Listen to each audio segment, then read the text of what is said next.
Hi friends, मैं आकांक्षा शर्मा जी की आकांक्षा में आपका स्वागत करती हूँ। फ्रेंड्स, मंद बुद्धि बालक आज हम पढ़ने वाले हैं। मंद बुद्धि बालक में प्रकार क्या होते हैं, अलग अलग टाइप में बांटा है, जैसे कि टीएमआर होता है, ईएमआर होता है। इस ये क्या होते हैं, यहाँ से क्वेश्चन बनते हैं और डायरेक्ट एमसीक्यू से आप इनको नहीं समझ सकते, तो मैं इसके लिए थ्योरी लेके आई हूँ। छोटा सा वीडियो रहेगा, आपको ये सारे पूरा का पूरा मंद बुद्धि बालक का समझ में आ जाएगा और यहाँ से 2-3 प्रश्न बनना ही बनना है और 4 भी बन सकते हैं। मतलब ये टॉपिक बहुत महत्वपूर्ण है। लास्ट तक वीडियो देखिएगा। वीडियो अच्छा लगे तो शेयर ज़रूर कीजिएगा। तो चलिए स्टार्ट करते हैं।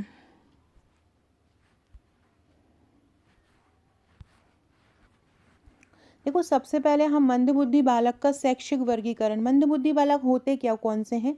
जिन बच्चों की जो आईक्यू होती है 70 से कम होती है। जिन बच्चों की आईक्यू कितने से कम होती है? 70 से कम होती है, उन बालकों को हम मंदबुद्धि बोलते हैं, या इनको हम मेंटली रिटार्टेड चाइल्ड भी बोलते हैं। इंग्लिश में क्या बोलते हैं हम इनको? Mentally mentally retarded mentally retarded child भी इसको बोलते हैं। या तो हम इसको मंदबुद्धि बोलते हैं या इसको हम मेंटली रिटार्टेड चाइल्ड बोलते हैं, याद रखिएगा। अब इनका शैक्षिक रूप से वर्गीकरण किया है। शैक्षिक रूप से इन्हें कितने भागों में बांटा है? शैक्षिक रूप से इन्हें 3 भागों में बांटा है। कौन कौन सा भाग होता है? सबसे पहला होता है ईएमआर। सबसे पहला क्या होता है? ईएमआर।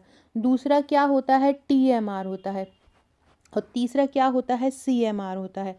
अब ये क्या होते हैं? ईएमआर क्या होते हैं? टीएमआर और सीएमआर। और यहाँ से प्रश्न तो बनते ही बनते हैं। देखो, ईएमआर का मतलब होता है educational mental retarded child. Educational का मतलब क्या होता है? ये बच्चे ऐसे होते हैं जो शिक्षणीय मंद होते हैं, शिक्षणीय रूप से मंद होते हैं। जो टीएमआर होता है, इनको हम बोलते हैं ट्रेनिंग मेंटली रिटार्डेड चाइल्ड। इनको हम प्रशिक्षित कर सकते हैं अगर हम चाहें। ये मंदबुद्धि तो होते हैं, लेकिन ये इनको हम थोड़ा बहुत प्रशिक्षित कर सकते हैं। ऐसा प्रशिक्षित कर सकते हैं कि जिससे ये अपना खाना खा पाएँ, टॉयलेट वगैरह जा पाएँ, है ना, पानी पी पाएँ, खाना मांग पाएँ, इतना हम इनके लिए कर सकते हैं। तीसरे होते हैं सीएमआर। सीएमआर को हम बोलते हैं कस्टडी। क्या? Custody mental retarded child. Custody mental retarded child हम किसको बोलते हैं? सीएमआर को बोलते हैं। ठीक है। ईएमआर क्या हो जाएगा? Educational mental retarded child. Educational मतलब शैक्षणिक रूप से पिछड़ा। ठीक है। इसके बाद हो जाएगा ट्रेनिंग। टी से क्या हो जाएगा यहाँ पर? ट्रेनिंग वाला, मतलब प्रशिक्षण योग्य। प्रशिक्षण, हम इसको प्रशिक्षण दे सकते हैं। सीएमआर मतलब होता है कस्टडी। मतलब सीएमआर वाले बच्चे ऐसे होते हैं, इतने ज़्यादा मंगोल होते हैं, इतनी ज़्यादा मंदबुद्धि होती है उनकी, कि वो किसी दूसरे की सहायता के बिना तो ना तो खाना खा सकते हैं, ना कपड़े बदल सकते हैं, ना टॉयलेट जा सकते हैं।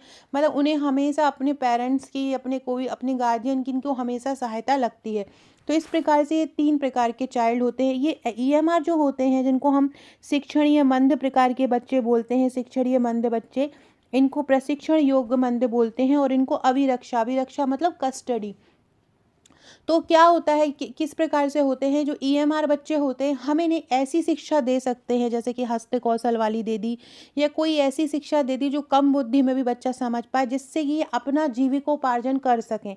अपना जीविकोपार्जन मतलब ईएमआर वाले जो बच्चे, आपसे पूछेंगे निम्न में से कौन सा बच्चा अपनी जीविकोपार्जन खुद कर सकता है? ऑप्शन में दे देंगे ईएमआर, टीएमआर या सीएमआर। तो आपका आंसर आएगा ईएमआर। ईएमआर को इस ऐसे प्रशिक्षित कर सकते हैं कि वो अपने खाने पीने के लिए व्यवस्था कर पाएँ, अपना जीविकोपार्जन कर पाएँ, दूसरे पे डिपेंड उन्हें खाने पीने के लिए ना रहना पड़े। ठीक है।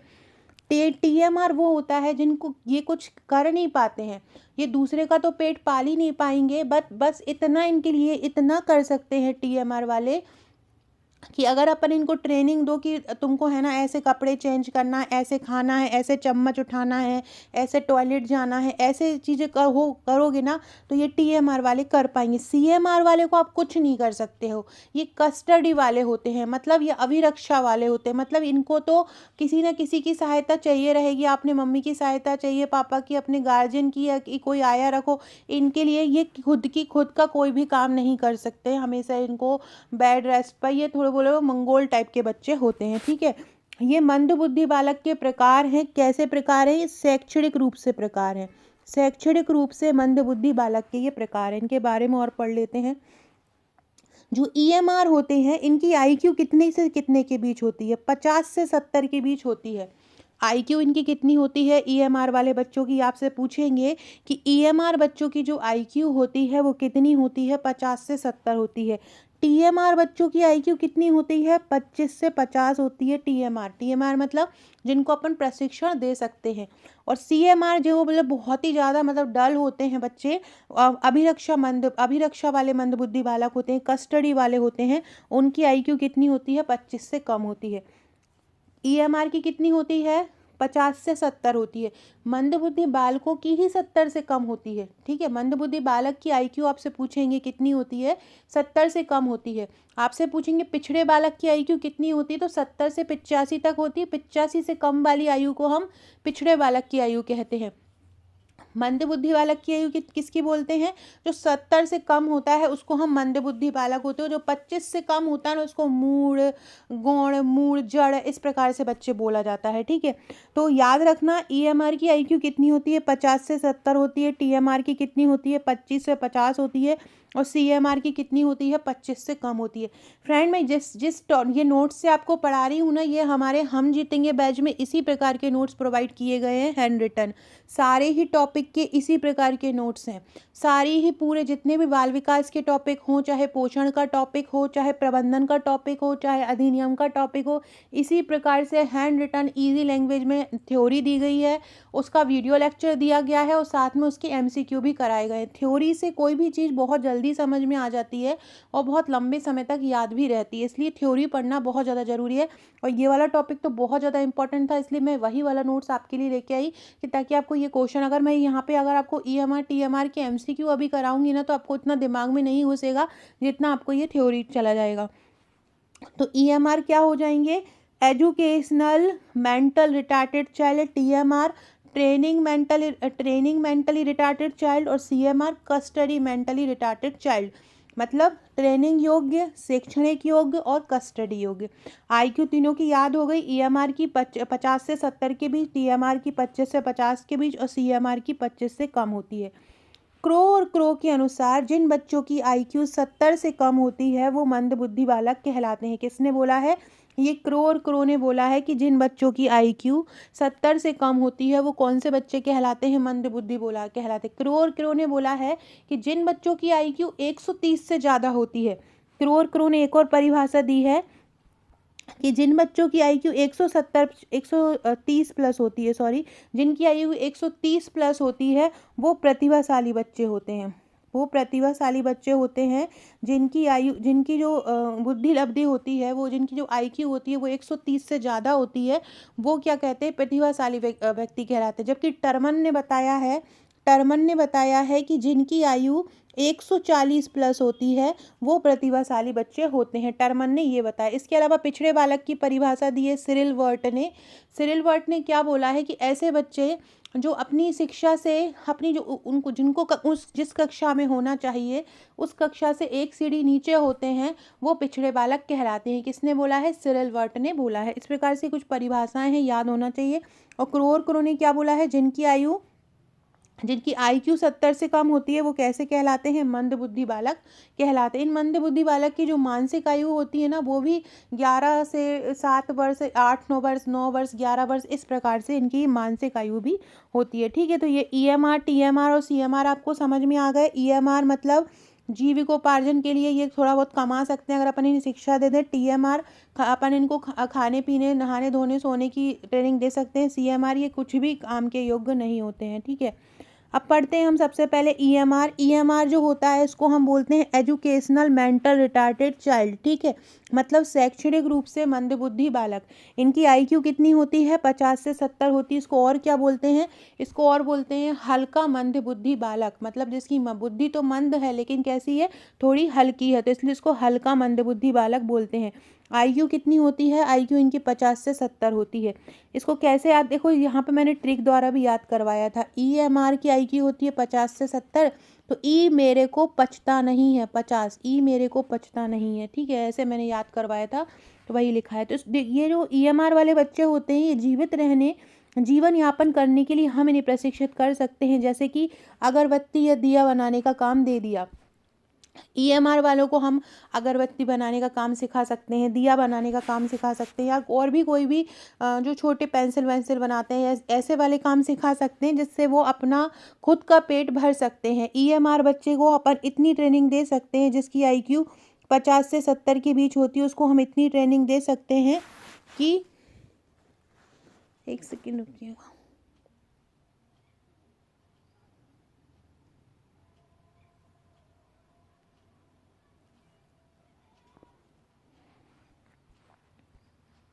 ठीक है, तो ये जो ईएमआर बच्चे होते हैं, अपन उनको कोई भी हस्तशिल्प वाला प्रशिक्षण दे सकते हैं, ताकि वो अपना काम कर पाएँ। टीएमआर क्या होते हैं? इनको हम ट्रेनिंग मेंटल रिटार्टेड चाइल्ड बोलते हैं, जिनको हम प्रशिक्षण योग्य मंद बालक बोलते हैं। दैनिक जीवन यापन करने का हम इनको प्रशिक्षण देते हैं, जैसे कि टॉयलेट कैसे करते हैं, कहाँ पे जाते हैं, है ना, ऐसे कपड़े बदलना, खाना खाना, ये इनको दिया जाता है। जो कैसे होते हैं? जो ट्रेनिंग वाले होते हैं, जिनको हम ट्रेनिंग मेंटली रिटार्टेड चाइल्ड बोलते हैं, जो टीएमआर होते हैं। इसके अलावा अगला होता है सीएमआर। सीएमआर को हम क्या बोलते हैं? सीएमआर को हम बोलते हैं कस्टडी मेंटल रिटार्टेड चाइल्ड, मतलब अभिरक्षा मंदबुद्धि बालक। इनकी जो आईक्यू होती है वो क्या होती है? 25 से कम होती है। बिना अभिभावक की सहायता से कुछ नहीं कर सकते, बिना पेरेंट्स की सहायता से ये कुछ भी नहीं कर सकते, है ना। इसलिए हम इनको कस्टडी मेंटली रिटार्टेड चाइल्ड बोलते हैं, याद रखिएगा। क्योंकि कस्टडी मतलब हमेशा इनको किसी न किसी की कस्टडी में रहना पड़ता है। मंदित बालक को और हम क्या कह सकते हैं? मंदित बालक की जो विशेषताएं होती हैं, सबसे पहली बात तो ये, इनकी आईक्यू जो होती है वो 70 से कम होती है। इनकी आईक्यू क्या होती है? 70 से कम होती है। ये तार्किक प्रश्न नहीं कर पाते। क्या होता है? इनकी आईक्यू 70 से कम होती है और ये तार्किक प्रश्न नहीं कर पाते, मतलब तर्क नहीं कर पाते। तार्किक प्रश्न कौन कर पाता है? जो प्रतिभाशाली बच्चे होंगे वो तार्किक प्रश्न कर पाएंगे। इसके अलावा ये कद में भी कैसे होते हैं? बहुत छोटे होते हैं। जो मेंटली रिटार्टेड चाइल्ड होते हैं या जो मंदबुद्धि बालक होते हैं, ये छोटे भी होते हैं। इसके अलावा इनके नाक, उंगली, कान, ये भी बहुत छोटे छोटे होते हैं।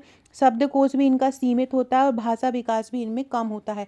शब्दकोश भी इनका कैसा होता है? सीमित होता है। और भाषा विकास भी इनमें क्या होता है? कम होता है। तो ये फैक्ट याद रखिएगा मंदित बालक, रिटार्डेड बालक के, रिटार्डेड चाइल्ड के, मेंटली रिटार्टेड जो चाइल्ड होते हैं। फ्रेंड्स, सारे लोग मुझे कमेंट करके बताइएगा, क्या आप इस तरह से थ्योरी भी पढ़ना चाहते हैं? कुछ इंपॉर्टेंट टॉपिक की, क्योंकि अब ज़्यादा समय नहीं है, वैसे तो रिवीजन ही प्रैक्टिस करना है, लेकिन कुछ टॉपिक ऐसे होते हैं कि अपन डायरेक्ट एमसीक्यू करते हैं तो उतना ज़्यादा क्लियर नहीं होता है, जैसे कि ये टॉपिक था। बाकी मैं जो भी एमसीक्यू भी लाती हूँ ना, तो मैं उसकी थ्योरी साथ में करा ही देती हूँ, मतलब हर क्वेश्चन के साथ उसको पूरा जितना जितना मैक्सिमम होता है थ्योरी ले ही आती हूँ। लेकिन ये कुछ ऐसे हैं, तो अगर आप चाहते हैं कि मैं पिछड़े बालक का भी ऐसे लेके आऊँ, प्रतिभाशाली बालक का भी ऐसे लाऊं, तो आप लोग मुझे सारे लोग कमेंट कीजिएगा। कमेंट रहेंगे ज़्यादा तो मैं फिर इसी प्रकार का जो थ्योरी है वो उनका भी ले आऊँगी। इससे क्या होगा? आपका एक पूरा टॉपिक फिर इससे बाहर, इससे कहीं से भी क्वेश्चन आ जाए, आप इजीली उसको कर पाओगे। एमसीक्यू बहुत लंबे समय तक याद नहीं रख सकते हैं, यही मैं हमेशा से बोलती हूँ। थ्योरी हुई, ट्रिक हुआ, ये बहुत लंबे समय तक याद रहता है, लेकिन एमसीक्यू बहुत ज़्यादा लंबे समय तक याद नहीं होते हैं। ठीक है। इसके अलावा एक और इनमें रहता है, इनका शब्दकोश बहुत सीमित होता है, ये बहुत कम शब्द जानते हैं। मंदबुद्धि जो हकलाते भी हैं, और इनकी जो मतलब इनके पास जो शब्द भंडार होता है ना, वो शब्द भंडार भी इनके पास बहुत कम होता है। और इनका जो भाषा विकास होता है वो भी बहुत कम होता है। ठीक है। इसके अलावा ये भय से हमेशा ग्रसित होते हैं, इनको हमेशा डर लगा रहता है, मतलब हमेशा डरे डरे से रहते हैं। अपन इनको किसी नए लोगों से मिलाओ ना, तो एकदम से डरे डरे से रहते हैं। रूढ़िवादिता इनमें पाई जाती है। अंधानुकरण प्रवृत्ति होती है। अंधानुकरण मतलब कि किसी के भी पीछे लग जाते हैं, मतलब कुछ भी कुछ मतलब बिना सोचे समझे कुछ भी कर लेते हैं। कोई भी चीज़ लगातार कर रहे हैं, किसी चीज़ को खोद रहे हैं तो लगातार खोद ही रहे हैं। इस प्रकार से समायोजन नहीं कर पाते हैं, जल्दी से दूसरे समाज के साथ, दूसरे लोगों के साथ समायोजन नहीं कर पाते हैं, हमेशा दूसरों पर निर्भर रहते हैं। ध्यान और एकाग्रता का इनमें अभाव होता है। ये सारे जो लक्षण होते हैं ये मंदबुद्धि बालक के होते हैं। मंदबुद्धि बालक के शैक्षणिक रूप से मैंने प्रकार बताए हैं, उनके क्या लक्षण होते हैं ये बताएं। अब अपन मंदबुद्धि बालक को शिक्षा किस प्रकार की देनी है वो पढ़ते हैं। फ्रेंड, जो हमारा हम जीतेंगे बैच है, उसका ऑफर 499 कर दिया। ओनली 499 में आपको दिया जा रहा है। इसमें आपको जितनी सारी थ्योरी मिलेंगी, सारे प्रैक्टिस क्वेश्चन मिलेंगे, सारे एमसीक्यू मिलेंगे, वीडियो लेक्चर मिलेंगे। इसके अलावा सबसे मेन चीज़ होगी, कठिन टॉपिक जो होंगे उनकी ट्रिक वीडियो भी आपको मिल जाएगी। जो अभी तक मैंने सारा कराया है सारा कुछ इसमें मिल जाएगा आपको। ट्रिक वीडियो भी मिल जाएंगी, एमसीक्यू पीडीएफ भी मिल जाएंगी, सारे टॉपिक की थ्योरी भी मिल जाएंगी। हैंड रिटन पढ़ने में बहुत अच्छा लगता है, मज़ा भी आता है, जो ईजी लैंग्वेज में लिखा हुआ होता है तो सारा कुछ आपको मिल जाएगा। और सबसे मेन चीज़, हमारे चैनल पर रोज़ टेस्ट होता है। हमारे यहाँ जो बैच, हमारे यहाँ रोज़ टेस्ट होता है। रोज़ आपको कुछ नहीं करना, हम ही टारगेट देते हैं। जैसे हम रोज़, आज जैसे हमारा 5 टॉपिक का टारगेट दिया हुआ है, उन्हीं 5 टॉपिक का दिन भर बच्चों को तैयार करना और रात को उसका टेस्ट होगा। उन टॉपिक की पीडीएफ भी हम देते हैं, उनके एमसीक्यू भी हम देते हैं और फिर टेस्ट भी लेते हैं। टेस्ट के बाद जो भी डाउट होते हैं वो भी क्लियर करते हैं। तो अगर आप भी हमारा ये चीज़ें लेना चाहते हैं, हमारा ये पूरा हम जीतेंगे बैच लेना चाहते हैं, तो आप मुझे व्हाट्सअप कर सकते हैं। इसमें सब कुछ मिलेगा। टॉपिक वाइज एमसीक्यू ई बुक मिलेगी, हर टॉपिक के हज़ारों प्रैक्टिस प्रश्न मिलेंगे, 100% सिलेक्शन स्ट्रेटेजी है। अभी भी समय है, अपने ये 20 दिन भी अपना झकझोर दिया ना पूरा, तो आप कुछ भी कर सकते हो, ये जंग जीत सकते हो। ये मेरा नंबर है, इस पे करना है। लेकिन एक और हमने बैच लॉन्च किया है प्रैक्टिस बैच के नाम से। इसका चार्ज केवल 399 है। इसमें क्या मिलेगा, इसमें आपको एक टेस्ट ग्रुप मिलेगा और एक प्रैक्टिस सेट मिलेगा। प्रैक्टिस सेट ग्रुप में क्या मिलेगा, हर टॉपिक की आपको ई बुक मिलेगी।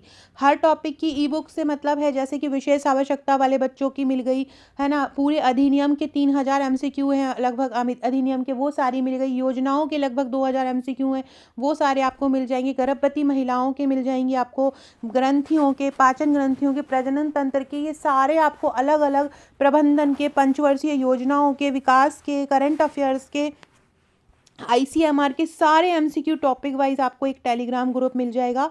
उसमें आपको टॉपिक वाइज सारी ई बुक मिल जाएंगी। आप चाहें तो उसका प्रिंट आउट भी निकाल सकते हो, प्रिंट आउट निकाल के घर बैठ के भी तैयारी कर सकते हैं और अपना सिलेक्शन पक्का कर सकते हैं। तो अगर आप चाहते हैं कि आप सोच रहे हैं कि हमने अलग पढ़ लिया, अब हमें इधर से नहीं पढ़ना है, तो आप हमारा ये 499 वाला मत लीजिए, 399 वाला प्रैक्टिस बैच ले लीजिए। अंतिम 25 दिन का बहुत शानदार रिविजन आपको हो जाएगा। सारे टॉपिक वाइज ई बुक आपको इसमें मिल जाएंगे। हर टॉपिक के, जो मैं टॉपिक अभी करा रही हूँ उसके भी आपको सारे एमसीक्यू मिलेंगे। लेकिन अगर आपको थ्योरी भी पढ़ना है और आपको ट्रिक भी चाहिए है, कठिन टॉपिक की ट्रिक भी चाहिए है, मेरे वीडियो लेक्चर्स भी चाहिए है, तो आप हमारा फिर हम जीतेंगे बैच ज्वाइन कर लो। आपकी मर्जी, या तो आप हम जीतेंगे कर सकते हो या प्रैक्टिस बैच कर सकते हो। महा रिवीजन हो रहा है सारे ही बैचों में, और सारी बहुत अच्छी तैयारी हो रही है, सारे टॉपिक वाइज तैयारी हो रहा है। इसमें प्रैक्टिस बैच में भी आपको एक टेस्ट ग्रुप मिलेगा, जहाँ पे आपको जो हम जीतेंगे बैच वाले बच्चे टेस्ट देंगे, वही टेस्ट आप देंगे, बट उनको वीडियो के माध्यम से तैयारी होगी। आपको टॉपिक दे दिया जाएगा, आपके पास पीडीएफ रहेगी, आपको उसके माध्यम से तैयारी करना रहेगी। अगला है, अब ये जो मंदबुद्धि बालक होते हैं, इनको शिक्षा किस प्रकार की दी जानी चाहिए। सबसे पहले तो बुनियादी शिक्षा दी जानी चाहिए। बुनियादी शिक्षा की अवधारणा महात्मा गांधी जी ने दी थी। व्यक्तिगत शिक्षण देना चाहिए, हर बच्चे को पर्सनली जाके उससे बात करना चाहिए, उसको शिक्षण देना चाहिए। विशेष शिक्षा की व्यवस्था भी मंदबुद्धि बालकों के लिए हम करते हैं। शिक्षक को जो मंदबुद्धि बालक है उनके साथ समानुभूति व्यवहार करना चाहिए, सहानुभूति वाला व्यवहार करना चाहिए। मतलब उनको ऐसे नहीं, अरे यार ये तो ऐसा, इसके साथ बुरा व्यवहार कर, ऐसा नहीं करना चाहिए। उनके साथ हमेशा अच्छा व्यवहार करना चाहिए। अगला है हस्तकला कौशल, मतलब हाथों से कौशल का ज्ञान देना चाहिए, कि ताकि वो अपने हाथों से चीज़ों को कर सकें। मतलब हाथों से, जैसे कि मैंने बताया था अभी, पेंसिल बनाना है ना, कोई भी दरी वरी बुनना, बुआई का काम, बीड़ी बनाने का काम, ये जो ऐसे कामों का प्रशिक्षण आप दे सकते हो। इसके अलावा मंदबुद्धि बालकों के लिए मॉन्टेसरी पद्धति का भी उपयोग करते हैं। मॉन्टेसरी जो एक इन्होंने जो नवीन शिक्षा का, विशेष शिक्षा वाले बच्चों का, मंदबुद्धि बालकों के लिए शिक्षा का, स्पेशली प्राथमिक जो शिक्षा थी उनके लिए इन्होंने विशेष तौर पर बहुत सारी बातें बोली हैं।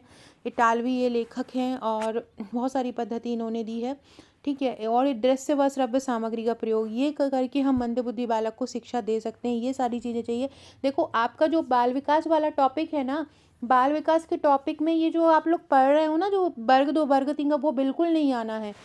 थॉर्नडाइक, बंडूरा, पियाजे, गिफ्रायड, इनको जो डीपली पढ़ने लगे हो बिल्कुल भी मत पढ़ो, यहाँ से बिल्कुल भी नहीं आएगा। को आपका विशेष आवश्यकता वाले, ये मंदबुद्धि हुए, पिछड़े बालक हुए, प्रतिभाशाली बालक हुए, ये 3 टॉपिक, इनसे तो 2-2 3 क्वेश्चन आएंगे। इसके अलावा जितने भी संस्थान हैं, बाल देख रेख संस्थान, बाल नीतियाँ हैं, इनसे क्वेश्चन आएंगे। अगर हम बोले स्कूल पूर्व देखभाल वाले जो मनोवैज्ञानिक, उसमें 2 वैज्ञानिक बहुत ज़्यादा मेन है, एक तो है पियाजे और एक है फ्राइड। पियाजे और फ्राइड से क्वेश्चन आ सकते हैं। इसके अलावा तो आप सोचो कि आपको पूरा करने, अगर आ भी गया एक आध धोखे से, तो उसके लिए पूरा सीडीपी पढ़ने की कोई ज़रूरत नहीं। उसके लिए बिल्कुल समय बर्बाद मत करो, है ना। एड्स पढ़ो, एड्स कहाँ, बालों के बाल श्रम पढ़ो, बाल नीतियाँ पढ़ो, बाल कानून पढ़ो, बाल देखरेख संस्थान पढ़ो, विशेष आवश्यकता वाले बच्चे पढ़ो, है ना। ये सारी चीज़ें बहुत इंपॉर्टेंट होती हैं। बाल विकलांगता अधिनियम है, वो पढ़ो।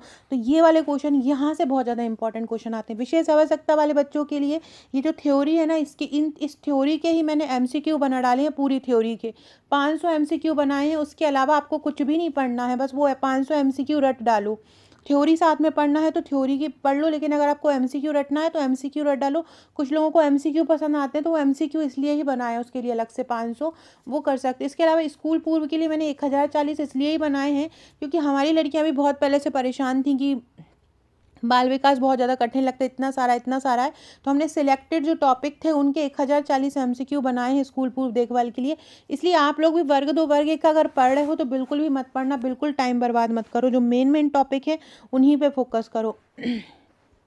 ये सबसे मानसिक मंदता के क्या कारण हो सकते हैं? सबसे पहला तो है वंशानुक्रम। वंशानुक्रम क्या? वंशानुक्रम मानसिक मंदता को प्रभावित करता है? हाँ करता है। किसने बोला है? ये गोडार्ड ने बोला है। गोडार्ड ने बोला है कि वंशानुक्रम जो होता है मानसिक मंदता को प्रभावित करता है। ये किसका कथन है? गोडार्ड का कथन है। गोडार्ड ने समर्थन किया है कि मानसिक मंदता का मेन कारण वंशानुक्रम है। और ये बहुत इंपॉर्टेंट टॉप क्वेश्चन है। ये क्वेश्चन पूछता है, ये क्वेश्चन ऐसा आता है कि किसने कहा कि वंशानुक्रम के कारण मानसिक मंदता आती है? तो ये किसने कहा है? ये गोडार्ड ने कहा है। बहुत इंपॉर्टेंट को टॉप क्वेश्चन है ये। क्वेश्चन पूछा जाता है कि किसने कहा कि वंशानुक्रम के द्वारा ही मानसिक मंदता आती है, या मानसिक मंदता का कारण वंशानुक्रम किसने बताया है? तो गोडार्ड ने बताया है, याद रखना। गर्भकाल के समय लगी, कभी गर्भकाल में बच्चा जब भ्रूण अंदर है, माँ के पेट के अंदर है, कोई चोट लग गई उसको, है ना, कोई माता का कहीं चोट लग गई, उससे भ्रूण को चोट लग गई और उससे उसकी मस्तिष्क प्रभावित हो गया, उससे भी मानसिक मंदता आ सकती है। मतलब माता से भी प्रभावित हो सकता है। इसके अलावा माता का अल्प पोषण व बालक का कुपोषण भी इसका कारण हो सकता है। अंतः स्नावी ग्रंथि का उचित स्नावन ना होना। अंतः स्नावी ग्रंथियाँ जैसे कि एसटीएच होता है, एसटीएच हार्मोन को हम सोमेटोट्रोपिक हार्मोन या वृद्धि हार्मोन बोलते हैं। ये हमारे शरीर में वृद्धि के लिए उत्तरदायी होता है। पीयूष ग्रंथि द्वारा ये सीक्रेट होता है सोमेटोट्रोपिक हार्मोन। अगर हमारे शरीर में इसकी कमी हो जाती है तो बोनापन रोग हो जाता है। कौन सा रोग हो जाता है? बोनापन रोग हो जाता है। तो अगर इसकी भी कमी हो जाती है तो वो भी जो बच्चा होता है वो मेंटली रिटार्डेड हो जाता है या मानसिक रूप से कम बुद्धि वाला हो जाता है। एसटीएच हार्मोन को हम क्या बोलते हैं? सोमेटोट्रोपिक हार्मोन बोलते हैं या वृद्धि हार्मोन बोलते हैं। कहाँ से निकलता है ये? पिट्यूटरी ग्रंथि से निकलता है। कहाँ से निकलता है? पिट्यूटरी मतलब पीयूष ग्रंथि से निकलता है। गर्भावस्था में माता द्वारा मादक पदार्थों के सेवन से भी मानसिक विकास प्रभावित होता है।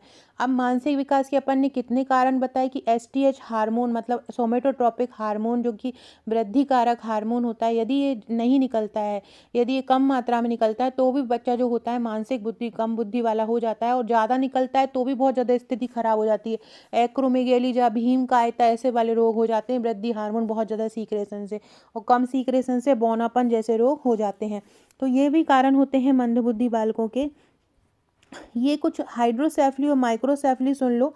हाइड्रोसेफली और माइक्रोसेफली जो होते हैं ये मस्तिष्क के क्योंकि अपन वृद्धि हार्मोन पढ़ रहे थे तो ये इंपॉर्टेंट है। ये मस्तिष्क और सिर से जुड़े दो अलग अलग जन्मजात दोष है। देखो आपको दिख रहा होगा ये जो बच्चे का मस्तिष्क जो है थोड़ा सा आपको दिख रहा होगा, बड़ा बड़ा सा दिख रहा है। हाइड्रोसेफली में क्या होता है? मस्तिष्क में सूजन आ जाती है, बड़ा हो जाता है, और माइक्रो में मस्तिष्क छोटा हो जाता है। ये अलग अलग जन्मजात दोष होते हैं। हाइड्रोसेफली में मस्तिष्क में क्या होता है? बहुत ज़्यादा तरल पदार्थ जमा हो जाता है जिसके कारण जन्म के समय बच्चे का सिर, कभी कभी देखा हो किसी बच्चे का सिर जब वो पैदा होता है बहुत ज़्यादा बड़ा होता है। जबकि माइक्रोसेफली में क्या होता है? जो सिर होता है वो उम्र और लिंग के अनुसार के कम होता है। देखो ये सिर का क्या हो गया? छोटा हो गया। तो माइक्रोसेफली में सिर की परिधि क्या होती है? छोटी होती है। और हाइड्रोसेफली में क्या होती है? सिर की परिधि बड़ी होती है।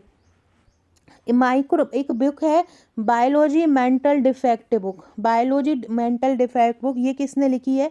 एल.एस. पेनरोज ने लिखी है। बायोलॉजी मेंटल डिफेक्ट नामक एक बुक है, उस बुक को किसने लिखा है? उस बुक को एल.एस. पेनरोज ने लिखा है। किसने लिखा है? एल.एस. पेनरोज ने लिखा है बायोलॉजी मेंटल डिफेक्ट बुक को। याद रखना, बायोलॉजी मेंटल डिफेक्ट बुक किसने लिखी है? पेनरोज ने लिखी है। इसको ऐसे याद रख सकते हो, मेंटल पेनरोज नहीं उठाते, मेंटल बुक है और किसने लिखी है? पेन ने, है ना, पेनरोज ने लिखी है। तो इसको ऐसे याद रख सकते हो, मेंटल जो होते हैं वो पेनरोज नहीं उठाते। तो ये बहुत इंपॉर्टेंट क्वेश्चन है, याद रखना। बायोलॉजी मेंटल डिफेक्ट पुस्तक किसने लिखी है? एल.एस. पेनरोज ने लिखी है। इस बुक में क्या बताया है, शरीर की आकृति और संरचना के आधार पर मानसिक दुर्बलता का वर्णन किया है।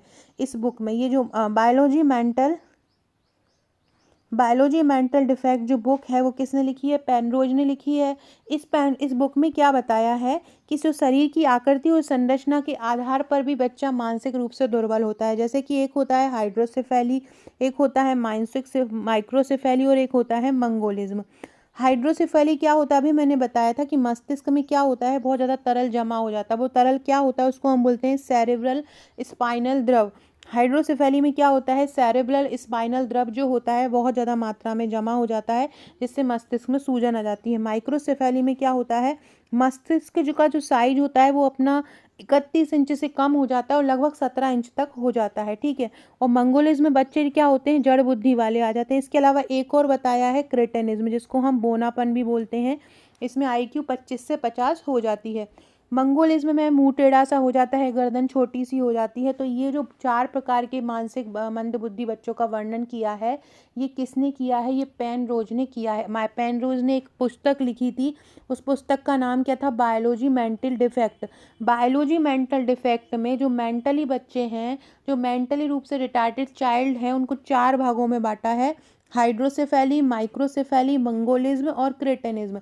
हाइड्रोसेफेली बहुत ज़्यादा सेरेब्रल द्रव जमा हो जाना, माइक्रोसेफेली से ज़्यादा मात्रा में द्रव निकल जाना, क्रेटेनिज्म में बौनापन आ जाता है और मंगोलिज्म जड़ बुद्धि हो जाती है।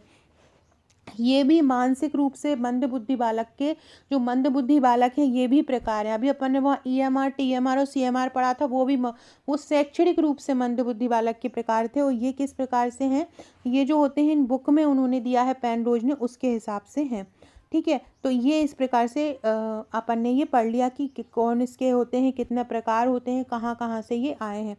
अब कुछ बालक क्या होते हैं, बाल अपराधी होते हैं। ये बाल अपराधी का टॉपिक है। जैसे बाल अपराधी को अपन मेंटली बच्चों में नहीं ले सकते हैं। बाल अपराधी क्या होते हैं, जो किसी न किसी दिमाग से उनका खराब हो जाता है, या संगति खराब हो जाती है, सामाजिक स्थिति खराब हो जाती है, उसको हम बाल अपराधी बोलते हैं। बाल अपराधी का जो होता है, हेल्डविल्ड के अनुसार बाल अपराध क्या होते हैं, जो असामाजिक व्यवहार करता है वो बाल अपराधी कहलाता है। किसने बोला है, ये हैटफील्ड ने बोला है। हैटफील्ड ने क्या बोला है कि बाल अपराधी वो बच्चे होते हैं जो असामाजिक व्यवहार करते हैं, उनको हम बाल अपराधी बोलते हैं। आप लोगों के लिए क्वेश्चन है,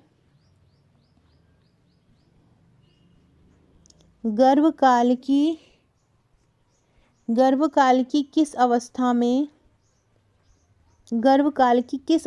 में माता को भ्रूण की पहली हलचल महसूस होती है। गर्भकाल की किस अवस्था में माता को भ्रूण की पहली हलचल कब महसूस होती है, ये आपको मुझे कमेंट करके बताना है कि गर्भकाल की किस अवस्था में भ्रूण को पहली हलचल होती है। भ्रूण की पहली हलचल होती है माता को कब सुनाई देता है कि आप मेरे पेट में बच्चा ऐसे कर रहा है। ये सारे लोग मुझे कमेंट करके बताइएगा, सारे लोग कमेंट का आंसर जरूर दीजिएगा, ठीक है। बाल अपराधी क्या होते हैं, हैटफील्ड के अनुसार बाल अपराध मतलब अर्थात असामाजिक व्यवहार। हेल्डफील्ड मतलब होता है असामाजिक, समाज में जो अपराधी होता है उसे हेड पर नहीं रखते। ऐसे ट्रिक द्वारा आप याद कर सकते हो। इसके अलावा सीजर लोम्ब्रोसो ने बताया है कि बाल अपराध का कारण आनुवांशिक दोष है। सीजर लोम्ब्रोसो ने क्या बताया है, बाल अपराध का कारण क्या है, आनुवांशिक दोष है। जबकि हेडफील्ड ने क्या बताया, इसका कारण असामाजिक व्यवहार है। फ्रेंड्स, हमारा जो हमारा बैच है, इसके लिए कोई एप्लीकेशन डाउनलोड नहीं करना। बहुत सारे लोग मेरी एप्लीकेशन डाउनलोड करते हैं। प्ले स्टोर में 2 एप्लीकेशन डली हुई है, लेकिन दोनों पे अभी कोई भी काम नहीं कर रहे हैं, तो एप्लीकेशन प्लीज़ डाउनलोड नहीं करना। हमारा जो पूरा बैच है वो 2 टेलीग्राम के माध्यम से होता है और 1 व्हाट्सएप ग्रुप। एक टेलीग्राम पर सारे PDF होते हैं, सारे वीडियो लेक्चर्स होते हैं, सारी ट्रिक्स होती हैं, सारे थ्योरी नोट्स होते हैं, सारे MCQ होते हैं। और एक टेलीग्राम पर सारा जो टेस्ट होता है वो होता है। व्हाट्सअप होता है, एक व्हाट्सअप पर प्रैक्टिस कराई जाती है। एक टेलीग्राम केवल टेस्ट के लिए बनाया गया है, जिसमें सारे ही टेस्ट होते हैं, ठीक है। तो इस प्रकार से एप्लीकेशन बिल्कुल डाउनलोड मत कीजिएगा। बाल अपराधी क्या होता है, जब बालक समाज या सरकार द्वारा बनाए गए कानून का उल्लंघन करता है तो उनको हम बाल अपराधी कहते हैं। कारण क्या है, उचित वातावरण ना होना, आनुवंशिक कारण होना, बालकों को उचित संस्कार न देना, सामाजिक परिवार दूषित होना, ये सारे इसके कारण होते हैं। किशोर न्याय अधिनियम के अनुसार इसके लिए विशेष गृह बनाए गए हैं। किशोर न्याय अधिनियम के अनुसार इसके लिए क्या बनाए गए हैं? विशेष गृह बनाए गए हैं। इस ऐसे बाल अपराधियों के लिए विशेष गृह, पश्चातवर्ती गृह, ये इन्हीं अपराधियों के लिए बनाए गए हैं। तो इसके लिए अपन विशेष टॉपिक लेके आएंगे बाल अपराधी का। ये अपन ने आज मानसिक मंदबुद्धि वाला बच्चा पढ़ा है, वो EMR, TMR, CMR पढ़ा है, उसकी परिभाषा पढ़ी है, क्या क्या होते हैं। इसके अलावा बुक ने पेनरोज ने लिखी उसके अनुसार कितने होते हैं। तो मानसिक बुद्धि का यही एक क्वेश्चन इस प्रकार से ही आता है, तो याद कर लेना। इसके अलावा मानसिक विकलांगता अधिनियम जो आया है 1995 में, उसके बाद 2017 में, इनसे भी संबंधित क्वेश्चन पूछे जाते हैं। तो ये अपन जब अधिनियम करेंगे इसका, तो उसके लिए एक अलग वीडियो बना के मैं करवा दूंगी। एक क्वेश्चन आता है, लेकिन ये वाला मानसिक बुद्धि आप पढ़ रहे हो कि जो मानसिक विकलांगता अधिनियम आया था वो कब आया था? मानसिक विकलांगता का जो अधिनियम आया था वो कब आया था? ये क्वेश्चन भी आता है। तो मानसिक विकलांग जो एक तो आया था मानसिक स्वास्थ्य अधिनियम, वो आया था 1987 में। मानसिक स्वास्थ्य अधिनियम कब आया था? मानसिक स्वास्थ्य अधिनियम 1987 में आया था। ये मानसिक स्वास्थ्य रोगियों की हितों की रक्षा करता है। इसके अलावा इसको फिर और लोगों के लिए अपडेट करके, जो बहु विकलांगता पीड़ित हैं उसको अपडेट करके 1999 में लाया गया। इसके अलावा फिर भारतीय पुनर्वास अधिनियम आया। भारतीय पुनर्वास अधिनियम जो आया 1999 से 2000 में, भारतीय पुनर्वास अधिनियम आया था। इसके अलावा एक पागल खाना अधिनियम भी आया था 1912 में। पागल खाना अधिनियम कब आया था? 1912 में। ये भी आपको याद रखना है कि पागल खाना अधिनियम कब आया था। पागल खाना जो अधिनियम आया था वो कब आया था? 1912 में आया था। मानसिक स्वास्थ्य कानून कब आया था? 1987 में आया था। और राष्ट्रीय न्याय निधम पीड़ित लोगों के कल्याण के लिए वो 1999 में आया था। ये भी सारे फैक्ट याद रखिएगा। ठीक है फ्रेंड, वीडियो अच्छा लगा हो तो लाइक शेयर जरूर कीजिएगा। थ्योरी भी पढ़ना चाहते हैं तो व्हाट्सअप कीजिएगा। Okay friend, thank you.